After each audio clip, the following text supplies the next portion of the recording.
Ok, donc, comme il disait tantôt, en fait, hier, nous avons donc vu comment fonctionne euh, c'est-à-dire que comment fonctionne en fait WordPress.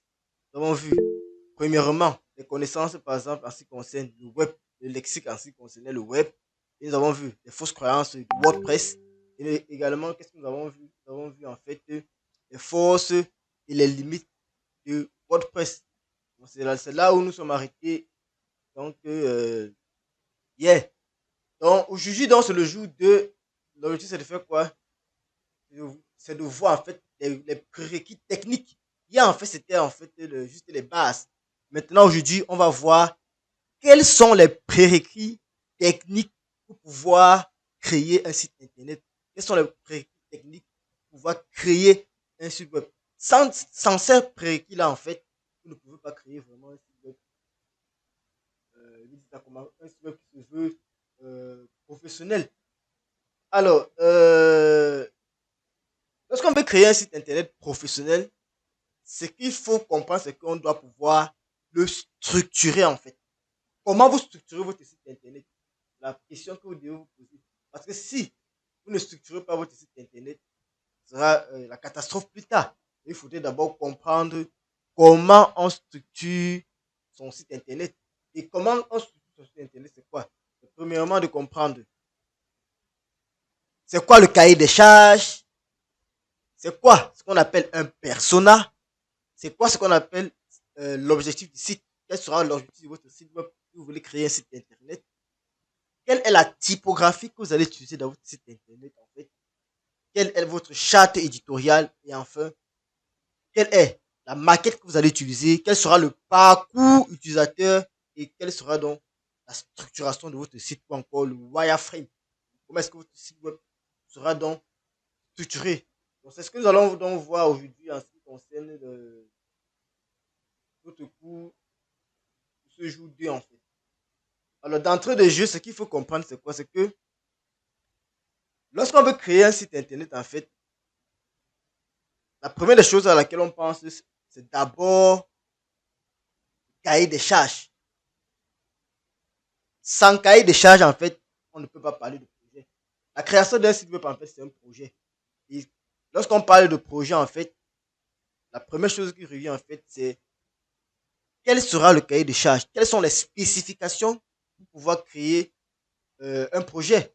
Donc, ce qu'il faut dire, c'est quoi? Avant de créer un site internet, en fait, que ce soit par exemple pour, je vais dire comment, pour vous-même ou alors pour un client, vous devez premièrement faire ce qu'on appelle la formalisation noir sur blanc de ce que vous voulez exactement construire.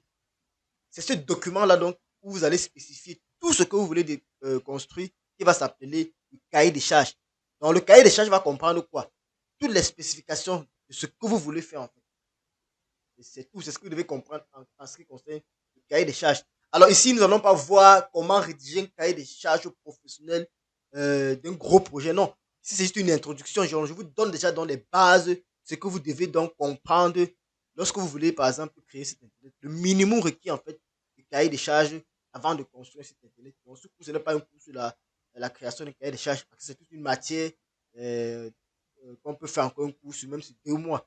Et ici, là, on va juste vous poser les bases de la création d'un site internet et qu'est-ce qui, qu'est-ce qui entre en fait dans le cahier des charges de la création euh, d'un site internet.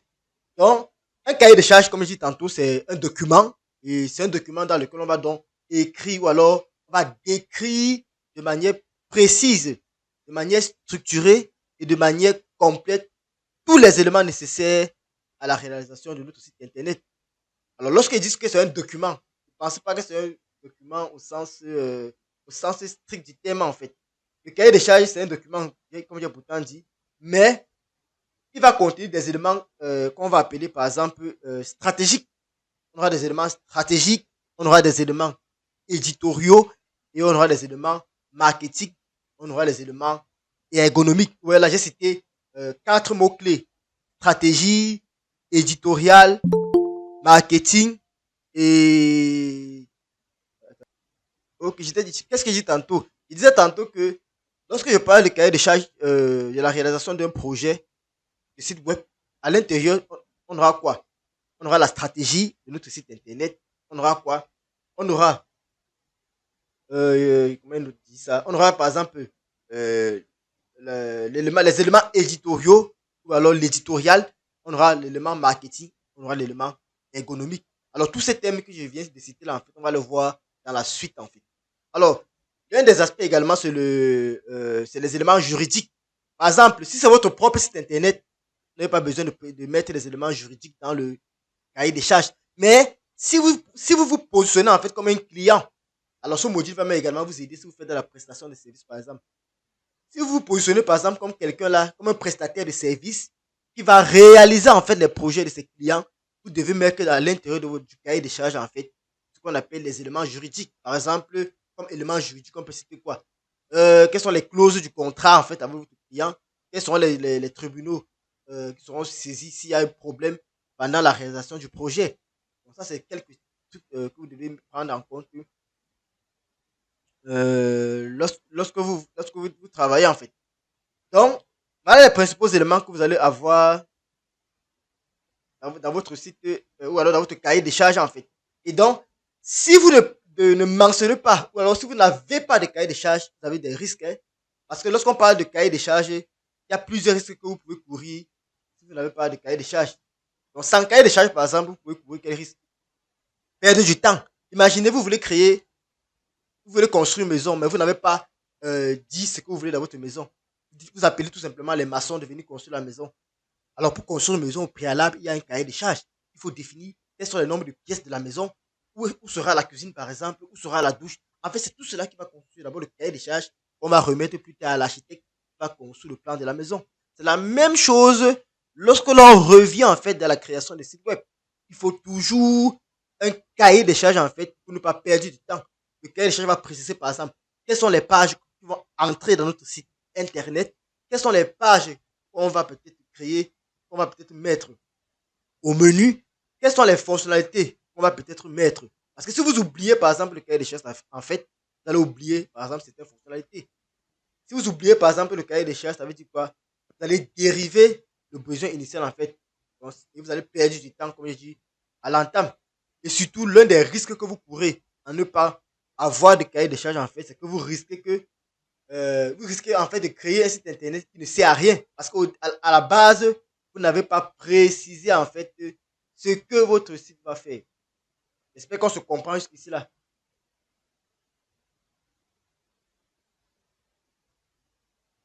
Vous pouvez tout simplement lever la main pour dire que vous faites signe en fait, pour qu'on soit ensemble. Ok. Alors maintenant, pourquoi est-ce que c'est indispensable de créer un cahier de charges avant de concevoir son site? Alors, on va prendre un cas simple. Quand vous vous lancez, par exemple, dans la création de site internet, ça peut être vous ou alors ça peut être vos clients si vous êtes un prestataire de création de site web. Donc, quand vous vous lancez là, par exemple, dans la création d'un site sans cahier de charges, c'est un peu comme j'ai dit tantôt, construire une maison sans le plan. Ici, là, on va par exemple imaginer on va imaginer par exemple l'architecte qui va commencer à poser les briques sans savoir combien de chambres on a. J'ai pris tout à l'heure l'exemple pour dire quoi? Vous allez décrire quelque chose et donner à l'architecte afin de faire le plan. L'architecte ne peut pas faire le plan en fait sans connaître ce que vous voulez. Quand vous venez voir un architecte pour qu'il fasse le plan de votre maison, premièrement, vous lui dites, je veux 3 chambres, je veux 2 douches, je veux une cuisine, et c'est tout. C'est à partir de ça donc que lui, il va donc construire l'architecture de votre maison. Donc, c'est la même chose qu'on vient translater ici, là, côté création des sites web. Donc, avant toute chose, on va prévoir les fondations. Donc, le cahier des charges, en fait, c'est la fondation pour la création d'un site internet. Et il faudra toujours le prévoir avant de se lancer directement sur WordPress pour créer votre site internet. Donc, une fois que vous avez votre cahier des charges, en fait, il va vous permettre premièrement, le cahier de charge, en fait, va vous permettre de faire quoi? Un, va vous permettre de clarifier votre projet. Tout projet, c'est une idée, en fait. Et le cahier des charges va vous permettre de clarifier. qui va vous permettre en fait d'aligner toutes les parties prenantes. Lorsqu'on a un projet en fait, c'est comme il dit tantôt, le projet peut avoir plusieurs parties prenantes. Peut-être votre projet par exemple a besoin d'un client. Peut-être votre projet a besoin d'un designer. Peut-être votre projet a besoin d'un créateur de site internet ou alors d'un web designer. Alors je vais appeler cela créateur de site internet WordPress. On les appelle communément les web designers. Ceux-là qui vont créer des sites internet avec un outil comme WordPress. Par abus, vous allez souvent entendre parler de développeurs WordPress, mais on ne peut pas parler de développeurs WordPress. Par abus. Le vrai titre qu'on colle à ceux qui créent des sites avec WordPress, on appelle des web designers. Ils intègrent des maquettes à travers donc, un outil comme WordPress. Alors, l'idée de disant c'est quoi? Le cahier des charges va donc vous permettre de clarifier votre projet, va vous permettre donc d'aligner toutes les parties prenantes que j'ai citées tout à l'heure, va vous permettre de délimiter les allers et retours qui sont coûteux et énergie, énergivores, comme on dit souvent. Pourquoi je parle de coûteux, aller et retour coûteux? Pourquoi? Parce que si vous voulez créer cet internet, vous n'avez pas au préalable défini, par exemple, quels sont les nombres de pages, qu'est-ce qui va entrer dans la page principale. Vous serez, vous serez là en train de faire quoi? D'aller à chaque fois modifier les choses et le site ne va jamais finir. Or, le cahier des charges va donc circonscrire le site. Ça va vous permettre d'avancer sans problème. Donc, en ayant en fait, autant pour moi, un cahier de charges avant de commencer votre projet, ça vous permet donc d'avoir une vision très claire de votre roadmap. Il y a ce qu'on appelle la roadmap lorsqu'on crée cet internet. Donc, les étapes que vous allez suivre pour pouvoir créer votre site internet. Donc, s'il faut résumer en fait ce que c'est le cahier des charges, on va dire tout simplement que le cahier des charges en fait est comme une boussole. Donc, il va vous guider en fait du début à la fin de votre projet. Donc, dès que vous avez déjà une idée, vous ouvrez tout simplement, on va dire ça comment? Vous ouvrez directement votre bloc-notes, votre cahier, bien un document Word, vous commencez directement à écrire tout ce qui vient dans la tête. Ça vous permet déjà de circonscrire la création de votre site internet. Donc, voyez le cahier des charges, en fait, c'est là comme étant une boussole. Une fois qu'on a planté le décor, pourquoi donc c'est important d'avoir un cahier de charges avant de créer un site internet? C'est quoi concrètement en fait, ou alors que contient concrètement en fait le cahier de charges? Tel que j'ai décrit là, ça peut sembler flou. C'est-à-dire vous disiez, ben, qu'est-ce qu'on va mettre dans le cahier de charges? Qu'est-ce qui n'entre pas? Qu'est-ce qui n'entre pas en fait? Alors, le cahier de charges va comprendre plusieurs éléments. Et parmi les éléments d'un cahier de charges, qu'est-ce qu'on a? La première chose en fait, lorsqu'on entre dans un cahier de charges, c'est d'abord de présenter le projet, la portée en fait du projet.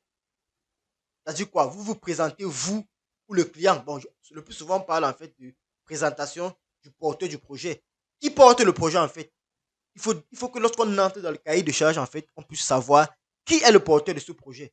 Vous devez préciser dans cette partie-là, en fait, quel est votre secteur d'activité, quel est par exemple votre historique, quelle est votre vision globale. Donc, quel que soit le type de site web que vous voulez créer, la première partie, en fait, dans votre cahier de charge, sera de préciser, en fait, premièrement, votre secteur d'activité. C'est-à-dire quoi? Le secteur d'activité du site web qu'on veut créer, l'historique, en fait, de ce secteur d'activité, ou alors l'historique de la personne, ou bien de son projet, en fait, et quelle est la vision globale du porteur de projet, en fait, ou alors du client. Si c'est vous, c'est le porteur de projet, mais si c'est un client également, quelle est sa vision globale par rapport à son site qu'il veut créer. Donc ça, c'est la première partie, donc, en ce qui concerne, en fait, le cahier de charges, ce que contient le cahier de charges. Alors, dans la deuxième partie d'un cahier de charges, on a ce qu'on appelle les objectifs du site internet en question. Alors, qu'est-ce qui se passe? Dans les objectifs du site, qu'est-ce qu'on va mettre? On va mettre le type de site web. Alors, est-ce que c'est un site vitrine qu'on veut créer? Est-ce que c'est un site e-commerce qu'on veut créer? Ou alors, est-ce que c'est un blog? Est-ce que c'est un site publicitaire? Bah, il y en a plusieurs types de sites internet. Vous devez donc être capable de dire quel est le type de site web que vous voulez créer. Alors, dans la suite de ce cours, nous allons voir tous les différents types de sites web afin que vous puissiez identifier facilement quel type de site web vous êtes en train de vouloir créer. Alors, dans la partie objectif encore, en deux, on aura donc les objectifs concrets du site en fait. Quel sera l'objectif de notre site internet? Parce que lorsqu'on crée un site internet, en fait, et lorsqu'on parle d'objectif du site, le premier objectif qu'on a dit tantôt, c'est le type de site. Le deuxième objectif, en fait, c'est l'objectif concret. C'est-à-dire quoi?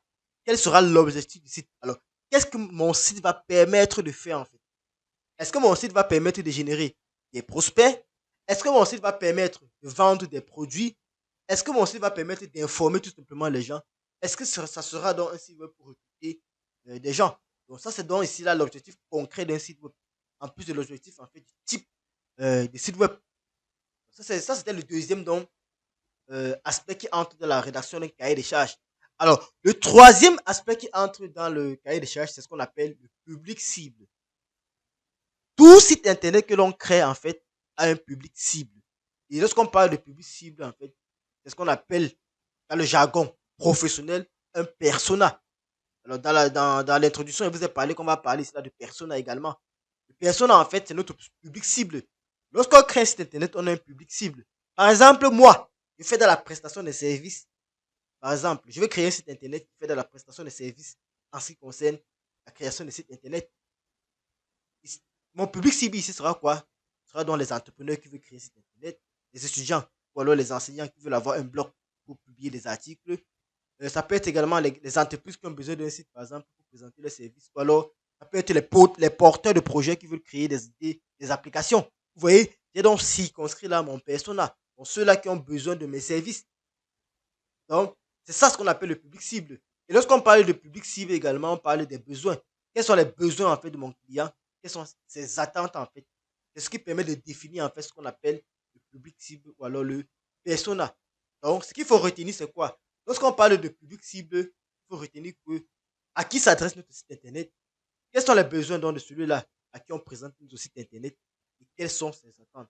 Il faut répondre à ces trois questions dans votre dans votre cahier de charges, notamment dans la partie public cible. Alors, maintenant, la quatrième partie d'un cahier de charges, c'est quoi? Dans un cahier de charges, on a une quatrième partie qui va nous permettre tout simplement de préciser le contenu de notre site.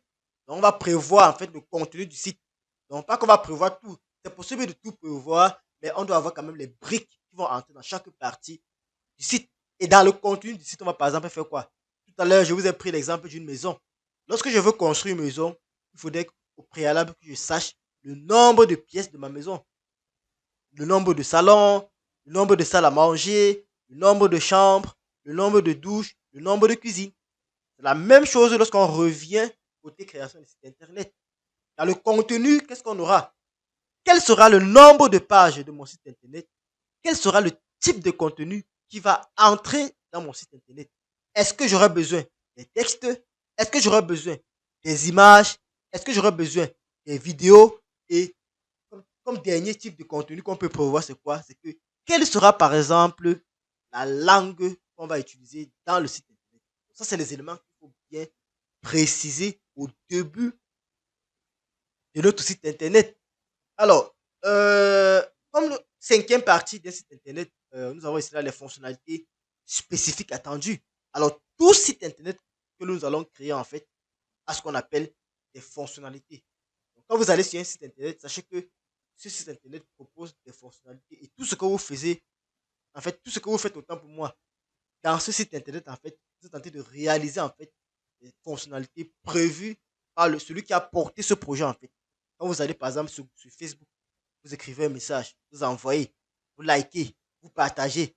C'est ce qu'on appelle donc en informatique ou alors la création de sites internet des fonctionnalités.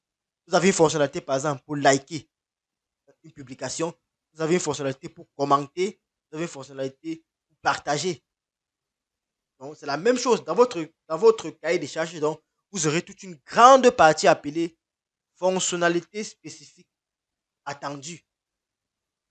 Quelles seront les fonctionnalités de mon site, par exemple? Par exemple, je peux citer, si nous sommes dans un site de prestation de services, on peut citer, par exemple, un formulaire de contact. La majorité des sites internet, vitrines, par exemple, ont des pages de contact, des formulaires de contact qui permettent d'écrire à l'entreprise. Alors, comme fonctionnalité de mon site, il peut également dire que j'ai besoin d'un blog. Un blog va permettre de faire quoi? De publier du contenu pour peut-être enrichir mon site. Et ce contenu va m'aider plus tard pour pouvoir faire ce qu'on appelle le référencement naturel. C'est très simple. C'est-à-dire quoi? Lorsque quelqu'un va aller, par exemple, sur Google, taper une recherche, il faudrait que lorsqu'il tape la recherche, par exemple, je cherche un prestataire de services en graphisme, je cherche un prestataire de services en création de site internet, ou alors je cherche un formateur, votre site puisse apparaître dans les premiers résultats de la recherche en fait. C'est ce qu'on appelle du référencement naturel. Et on a deux types de référencement. Le référencement naturel que nous allons voir dans l'une des dernières parties du cours. Et on a également le référencement payant qui consiste à payer la publicité sur les grands services qui existent aujourd'hui, comme Facebook Ads, comme Google Ads, comme LinkedIn Ads, par exemple. Donc, parmi les fonctionnalités spécifiques attendues dans cette partie-là, vous devez préciser, est-ce que l'utilisateur va pouvoir s'inscrire, par exemple, à une newsletter? Alors, une newsletter, c'est quoi? Dans un site internet, parfois, on a ce qu'on appelle la newsletter.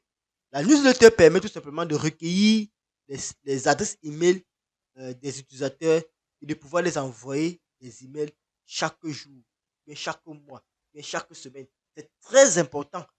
En fait, c'est ce qu'on appelle la relance. Un exemple très simple. Vous allez voir, chaque jour, par exemple, vous recevez au moins soit un message de WhatsApp de Orange sur votre téléphone, soit vous allez recevoir un message de MTN. En fait, vous avez toujours un message que vous recevez, soit de MTN, soit de Orange. C'est simple. C'est parce que il faut toujours communiquer. Il faut toujours marquer sa présence. Parce que si MTN ou bien Orange ne vous envoie pas les messages chaque jour, vous allez les oublier. C'est la même chose à quoi c'est la newsletter. La newsletter, c'est quelque chose de performant. On l'utilise depuis des années et ça marche toujours. Les gens vont prendre les numéros WhatsApp, ça ne marche pas. Vous ne pouvez pas avoir les numéros WhatsApp qui marchent. La personne va vous bloquer facilement. Or, avec l'adresse email, c'est facile. L'email va toujours partir. Même si la personne ne lit pas, il va revenir notre jour, il va le lire. C'est un peu comme ça. Également, dans la partie fonctionnalité spécifique attendue dans votre cahier de charges, vous pouvez donc également préciser, par exemple, est-ce que votre site aura besoin d'un espace membre? Lorsqu'on parle d'espace membre, c'est-à-dire quoi? Est-ce que quelqu'un va pouvoir s'inscrire à votre site? Est-ce qu'il va pouvoir se connecter? Si par exemple, vous faites des formations, oui, vous allez prévoir un espace membre parce que une fois que quelqu'un va acheter la formation, il faudrait qu'il se connecte plus tard pour participer à la formation. J'espère qu'on se comprend jusqu'ici.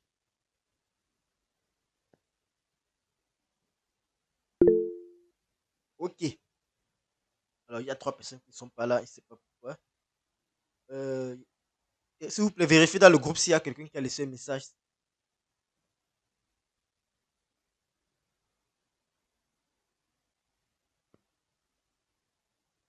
Ok.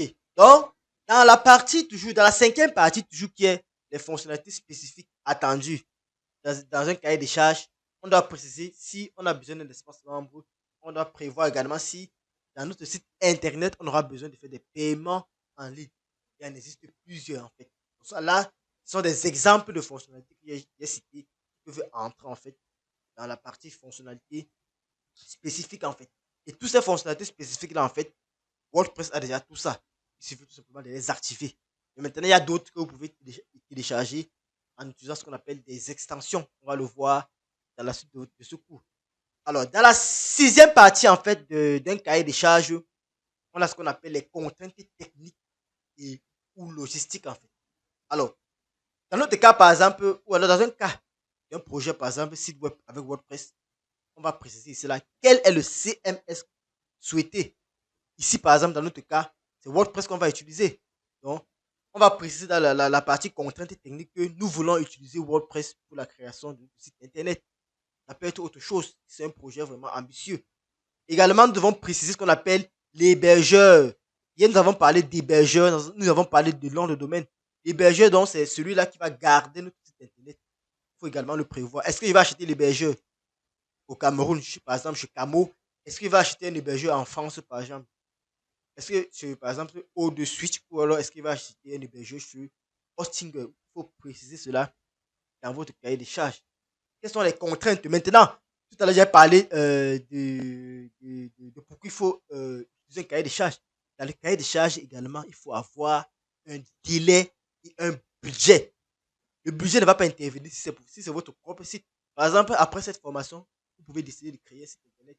Dans la partie, par exemple, contrainte, vous n'avez pas besoin de préciser un budget. Mais si vous positionnez comme celui-là qui va créer le site des clients, il faudra préciser le budget à l'intérieur. Également, il faut toujours mettre ce qu'on appelle les contraintes de délai. quel, quand est-ce que vous allez commencer votre projet et quand est-ce que vous voulez, par exemple, le terminer. Donc, il faut préciser tout cela dans votre site internet.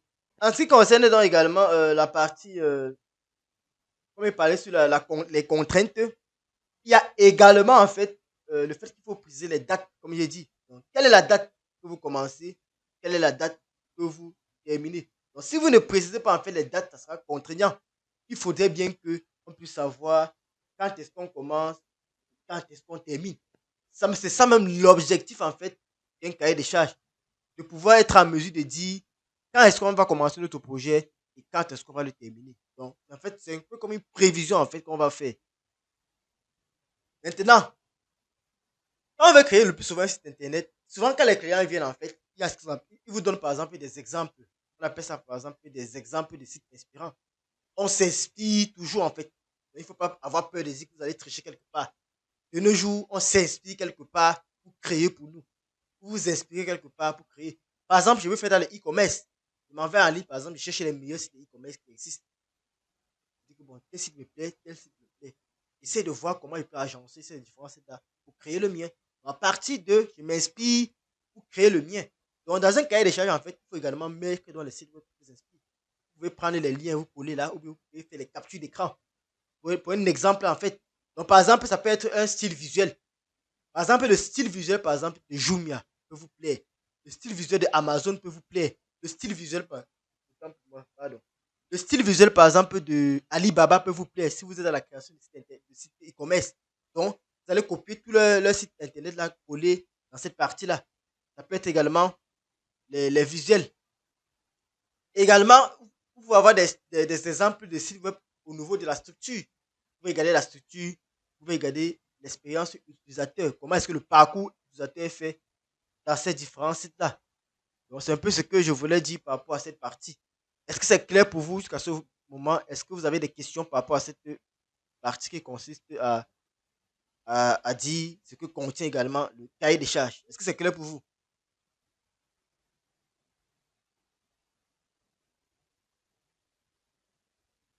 Vous pouvez juste lever la main, hein, ça me permet d'avancer. Ok. Alors maintenant, à qui est destiné le cahier des charges? Bon, je vous ai même expliqué à qui est destiné cela. Le cahier des charges peut être destiné, par exemple, à vous-même qui portez le projet. Ça vous permet de ne pas perdre de temps, comme je dis tantôt, et ça vous permet d'avoir une vue d'ensemble ou alors la vue essentielle de votre projet. Le cahier de charges maintenant peut également être destiné à une équipe technique. Ça peut être les développeurs, ça peut être les designers. Par exemple, après cette formation, vous aurez les bases de la conception de site internet. Vous pouvez décider de ne pas créer vous-même les sites internet, mais de recruter les gens. Là, maintenant, vous avez une idée générale de la création de site internet. Vous pouvez confier dans la création de votre site internet à quelqu'un et gérer la maintenance plus tard. Donc, ça sera un avantage pour vous parce que vous maîtrisez déjà de A à Z tout ce qui concerne la création de sites internet. Et donc, qu'est-ce que vous allez faire? Vous allez donc fournir votre cahier de charges, donc peut-être à un développeur, peut-être à un designer pour qu'il fasse la maquette, etc. Donc, ça peut être également pour un prestataire externe.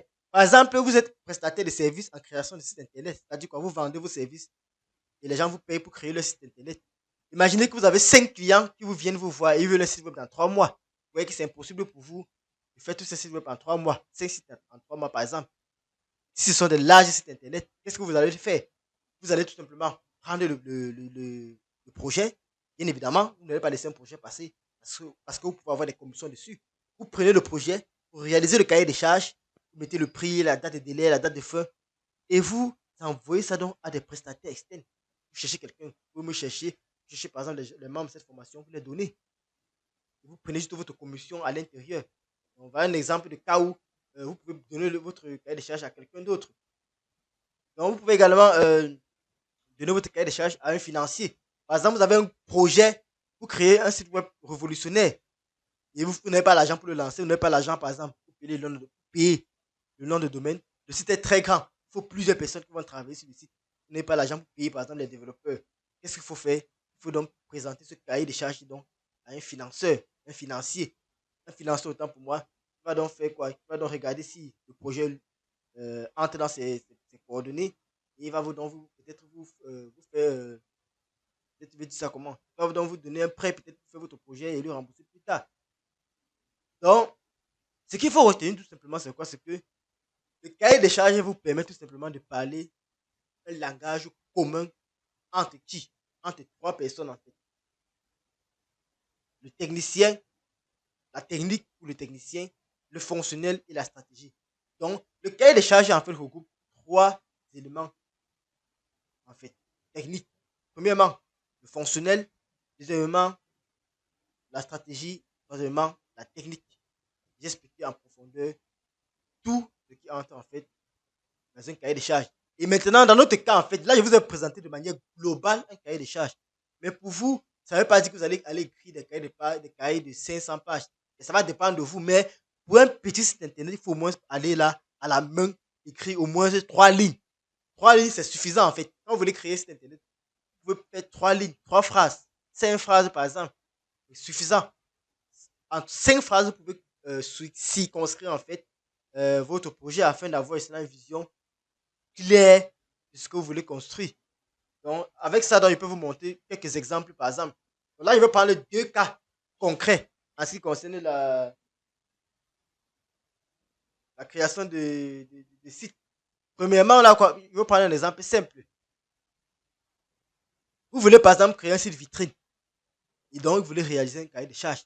Mais ce que vous allez voir, par exemple, ici, c'est un cahier de charges minimum, mais très réduit. Si vous appliquez tout ce que je vous ai dit plus haut, lorsque vous allez relire la vidéo plus tard, vous allez bien comprendre c'est quoi réellement ce qui entre dans le cahier des charges. Alors, par exemple, c'est simple. Vous dites, par exemple, je veux créer un site vitrine pour présenter mes services de coaching. Je m'appelle Sarah. J'accompagne les femmes entrepreneurs. Mon objectif est d'avoir un site qui inspire confiance et me permet de générer 5 leads qualifiés par semaine. Je, je veux une page d'accueil, une page à propos, une page service, un blog et un formulaire de contact. Alors, activez votre micro. Dites-moi, est-ce que l'exemple que je viens de prendre ici a résumé tout ce que j'ai dit en ce qui concerne le cahier des charges? Dites-moi, une personne active son micro, il me parle.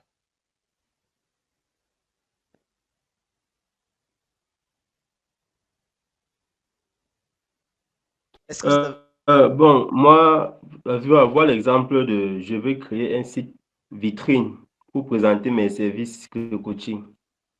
Bon, déjà, la personne s'est présentée, la personne a Exactement. présenté l'objectif, la personne a présenté l'objectif du site. La personne a également présenté la cible parce qu'elle elle parle bien des femmes entrepreneurs. Elle a bien parlé de la cible, les personnes qu'elle cible avec son site. Exactement. Et elle a également donné le nombre de pages, c'est-à-dire la page à propos, une page service, un blog et un formulaire de contact. Je pense que ça regroupe tout. En gros, ça regroupe tout quand même. Exactement. Exactement. Ça regroupe tout ce qu'elle dit. Elle a presque regroupé tous les éléments d'un cahier des charges. Vous voyez? Maintenant, vous pouvez décider de détailler toute cette partie-ci, en fait. Il y a, par exemple, le contenu, comme je dit tout à l'heure. Ça résume tout ce que j'ai dit tout à l'heure. Donc, si vous rentrez dans la vidéo, vous allez voir que tout ce que j'ai dit par rapport à la vidéo précédente est décrit dans. Vous voyez, en quelques phrases, par exemple, en quelques phrases là, elle a dit exactement son projet. Et si elle vous, par exemple, quel que soit l'informaticien développeur que vous allez voir, vous lui donnez seulement exemple un là, il va vous créer sans vous poser une seule question. Parce que vous l'avez déjà dit tout ce que vous voulez. Mais maintenant, on peut détailler en utilisant tout ce que j'ai listé tout à l'heure. On peut également détailler cela, mais ceci est déjà assez complet. Il faut juste préciser les dates limites, le coût, par exemple, en fait. Vous voyez que c'est pas compliqué. Également, elle a parlé de 5 leads. Alors, lorsqu'on parle de leads, j'espère que vous comprenez ce qu'on appelle un lead. Est-ce que vous savez ce qu'on appelle lead? Si vous savez, vous levez juste la main et on passe. Alors, un lead, c'est quoi en fait? Lorsqu'on veut créer, tout à l'heure, nous avons parlé de persona. Les personas, c'est notre client cible en fait. Donc, lorsqu'on cible les personnes en fait, il y a des gens donc qui seront intéressés. Il y a des gens donc qui vont juste venir pour poser des questions. Ceux qui sont intéressés, on les appelle en fait des prospects. Et ceux-là qui vont venir là plus par curiosité, on va les appeler des leads. En informatique, on a ce qu'on a, on appelle ça comment? En marketing, il y a ce qu'on appelle les leads, lead generation. Lorsqu'on crée cet internet, on est des leads. C'est-à-dire quoi? On va aller présenter notre site afin que des personnes en fait puissent par exemple prêter un œil. Lorsqu'elles prêtent un œil, donc est-ce qu'elles vont déjà peut-être avoir une idée dessus? Est-ce qu'elles vont par exemple déjà essayer de poser des questions dessus? On va dire que bon, ça c'est des personnes qui peuvent être intéressées. Et dès que les personnes sont intéressées, donc elles entrent dans la catégorie de ce qu'on appelle des prospects. Un prospect, c'est qui? C'est celui-là qui vous dit réellement qu'il est intéressé par votre produit. Il vient là, il demande, il y a le prix, il vous dit par exemple qu'il veut peut-être y acheter. Il n'a pas encore acheté. Et quand il va acheter, donc, on va dire que c'est un client. Donc, dans le processus de vente, en fait, il y a ce qu'on appelle le lead, le prospect et le client. Le client, c'est celui-là qui a déjà acheté votre service. J'espère que c'est clair pour vous. Levez juste la main.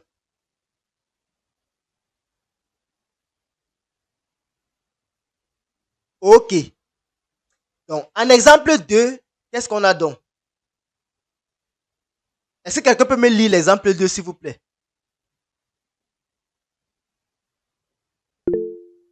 OK. Je suis un artisan. Je veux vendre en ligne mes objectifs de décoration. Les objets. Faites main. Les objets de décoration, pardon, faites main. Je cible les femmes entre 30 et 50 ans. Je veux une boutique en ligne, un tunnel de commande simple, des fiches produits bien illustrées et un module de paiement sécurisé. OK. Vous voyez très bien que également, ce deuxième exemple ici, en fait, suit le premier. Premièrement, j'avais dit quoi? On présente d'abord le porteur de projet. Il dit qu'il est un artisan. Quel est l'objectif de son site internet? Il veut vendre en ligne. Donc, son site, c'est un site de commerce. Qu'est-ce qu'il veut vendre donc? Il veut vendre des objets de décoration qui ont été faits à la main. Quel est son persona? Quelle est sa cible? Il cible les femmes qui sont âgées de 30 et 50 ans. Donc, il vous dit clairement, je veux une boutique en ligne. Et parmi les fonctionnalités, qu'est-ce qu'il vous dit? Il dit qu'il veut un tunnel de commande simple. Lorsqu'on parle de tunnel de commande simple, c'est-à-dire quoi? Il voudrait que la commande se fasse de manière la plus simple possible. Donc, peut-être quelqu'un va venir à l'accueil là, il va directement voir un tableau, par exemple, de décoration. Il va directement cliquer et directement il passe à l'achat. Maintenant, il vous parle que je veux une fiche de produit bien illustrée. C'est-à-dire quoi? Il dit que pour chaque produit qu'on va ajouter, donc, pour chaque objet de décoration, qu'est-ce qu'on aura? Il faudrait que la page qui décrit l'objet, donc, soit bien illustrée, donc, avec beaucoup d'images qui illustrent donc l'objet décoratif en question. Et après, il dit qu'il veut un module de paiement sécurisé. C'est-à-dire qu'il voudrait que lorsque quelqu'un passe sa commande, il puisse payer directement en ligne. Et la commande est terminée. Donc, c'est ce qu'on appelle le tunnel simple de commande.